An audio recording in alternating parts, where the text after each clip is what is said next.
Bueno, queridos patitos, estamos en un día como hoy, pero el 3 de octubre de 1778, el capitán británico James Cook llega a Alaska. Resulta curioso y paradójico porque el 4 de julio de 1776 se produce una declaración de independencia de los futuros Estados Unidos de América, lo cual ciertamente resulta pintoresco y, lo dicho, curioso, la coincidencia en el tiempo con el ámbito bélico en Norteamérica para tratar de frenar esa independencia.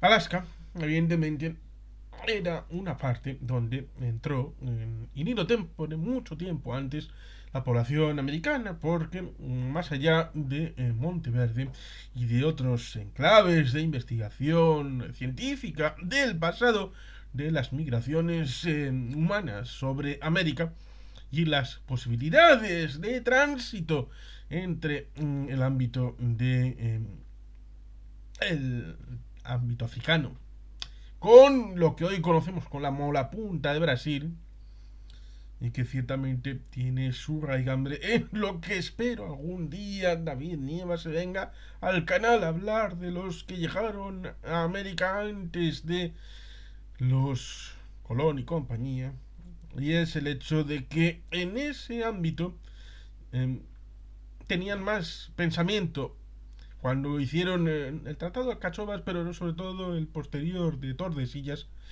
eh, pensando en lo que es Terranova, para tratar de llevar para allá la terra dos bacallaos, Van Olmen y todo aquello. Me lo explica bastante mejor, aunque tarda por lo menos 5 horas en explicarlo. Y por tanto, ciertamente es un tema denso y amplio. Y he visto varias veces intervenciones de él. Y como digo, me gustaría porque habla también que los vascos estaban metidos en el ajo antes de con los de Bristol, los de Islandia. Estaba muy interesante todo aquello. Y ciertamente, como digo, pensaban más en el ámbito de Terranova que lo que acabaron teniendo en el ámbito de Brasil. Pero es una vía no solamente la norte, por el ámbito de Islandia, Escandinavia, Islas Feroe, Islandia, Groenlandia, Vinland, que sería esta zona de terreno, que evidentemente es una vía plausible, hipotética. Otra es esa, por el mar, por el Atlántico, o por la zona de ascensión, tal vez, en dirección hacia Brasil, y otra por el Pacífico, con esas eh, formas archipielagicas en forma de canoas de búsqueda, hasta el punto de que se encontró en el siglo XV finales alguna visita por la zona costera de Chile, y parece que está documentado. Pero es complicado una migración masiva como la que sí se produjo por la zona del estrecho de Bering a la hora de integrar la comunidad humana que se acabó aislando para el resto del mundo. Por eso entendemos descubrimiento, porque para los euroasiafricanos, Europa, Asia y África, el luego conocido como continente americano era un desconocido para la historia porque había habido esa desconexión histórica entre la población que vivía allí y el resto del mundo. Lo mismo que ellos tampoco conocían exactamente lo que había en el resto del mundo. Por lo tanto, ciertamente es un reencuentro civilizatorio el que se produce a partir del 12 de octubre de 1492 porque evidentemente es el primer momento en el que se va, se vuelve y se da noticia a todo el mundo de que hemos vuelto a conectar. Y esa conexión se empieza a profundizar y se empieza a complejizar.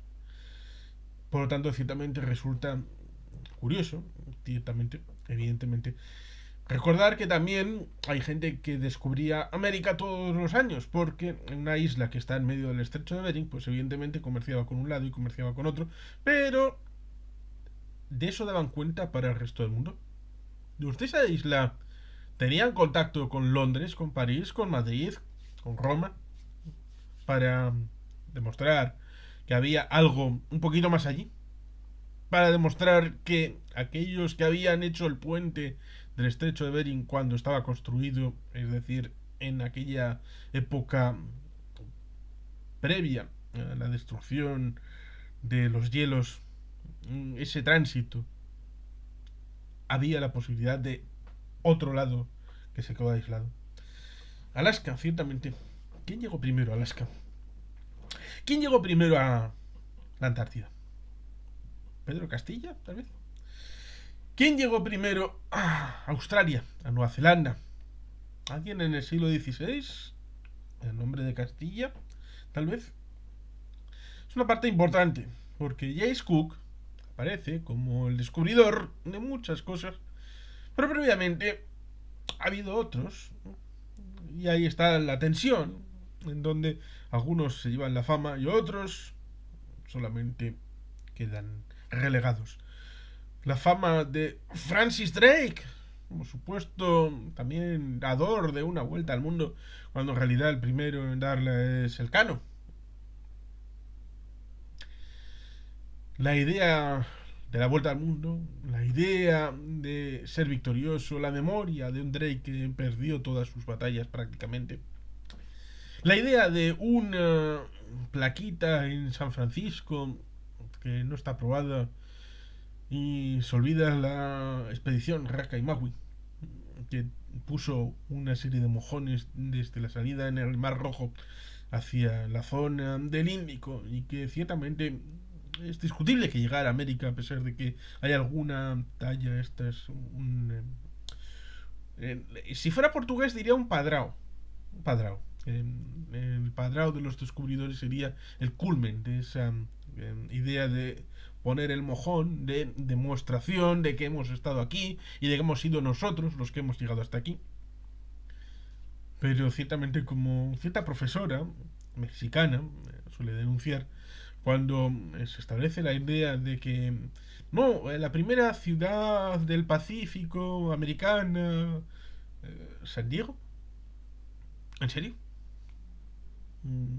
Y en la zona de México, zona de Perú, actualmente conocidos así, no hubo ciudades creadas por los españoles, los castellanos, llamémosle por cualquiera de sus denominaciones, que construyó alguna de sus ciudades antes de entrar en territorio que evidentemente San Diego, lo mismo que San Francisco, Los Ángeles, fueron fundadas también dentro de un marco de la Nueva España.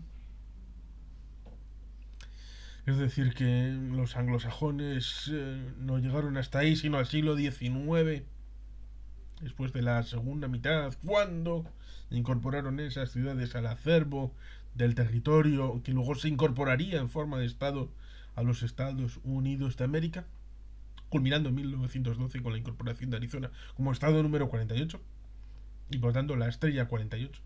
Por eso cuando vemos la Segunda Guerra Mundial las banderas con 50 estrellas, la gente debe mirar y decir fake, fake. Por lo tanto, esa bandera no debe estar allí, porque hasta el año 59-60 el estado de Hawái y el estado de Alaska no se incorporan como estado de la Unión.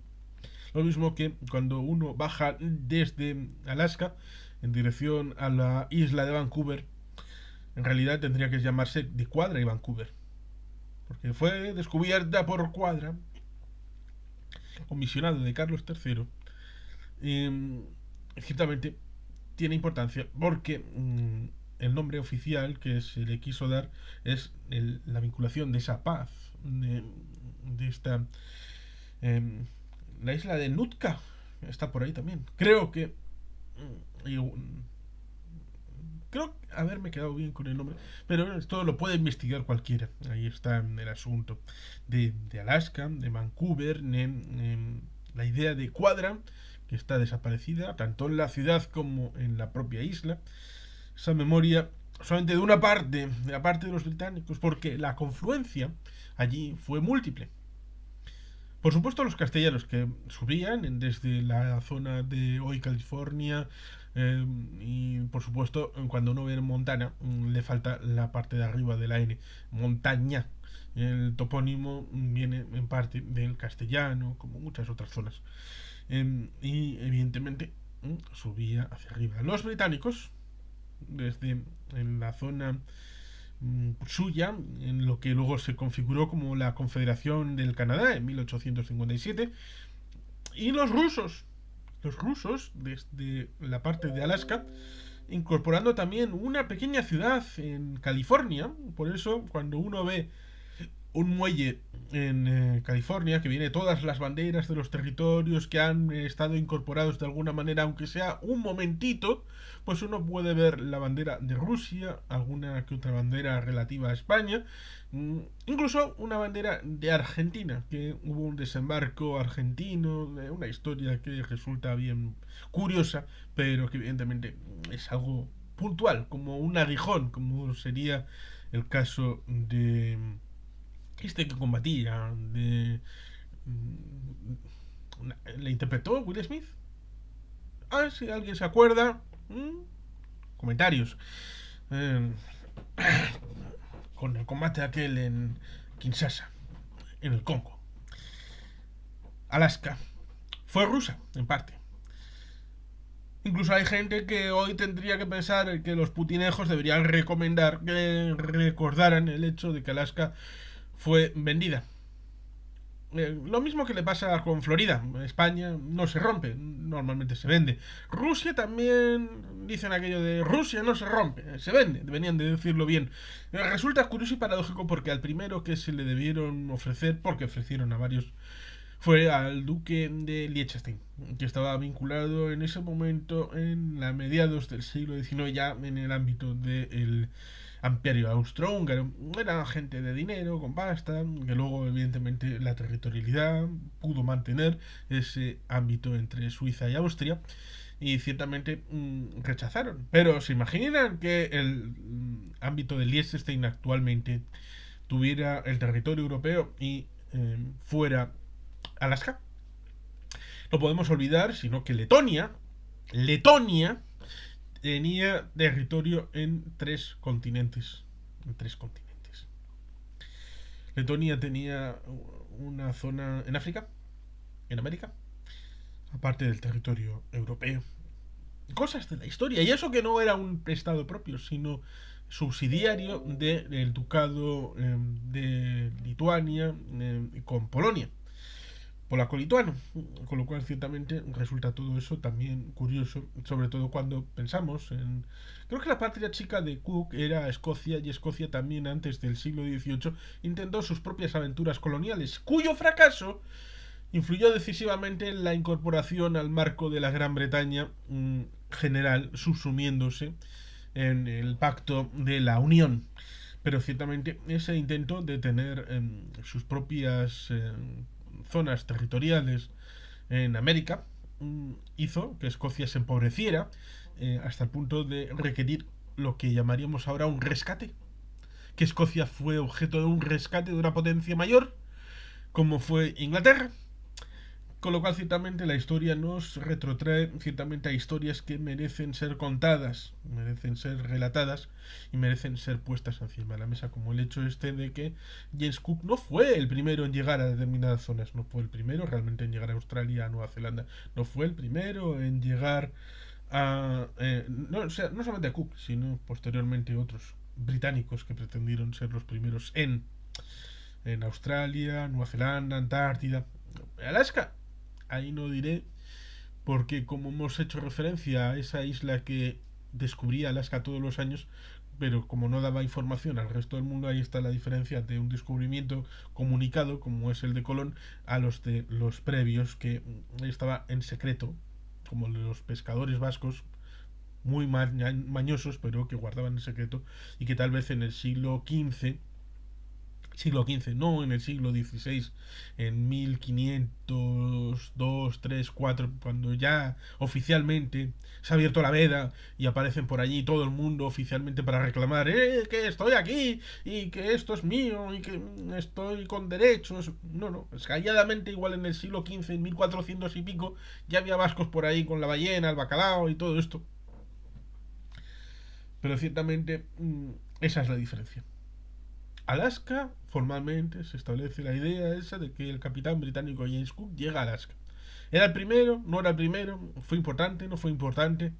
Al fin y al cabo, hasta el siglo XVIII, mediados, Alaska fue parte de Rusia y cuando hubo una debilidad institucional dentro de Rusia fue cuando un príncipe tomó el poder por su cuenta y tanteó porque necesitaban dinero. Estamos recordando el hecho de que, por ejemplo, está la guerra de Crimea en esa época de los años 50, cuando los turcos, británicos y franceses, la batalla de Balaclava, la carga de la brigada pesada y luego la carga de la brigada ligera con el poema de Lord Tennyson.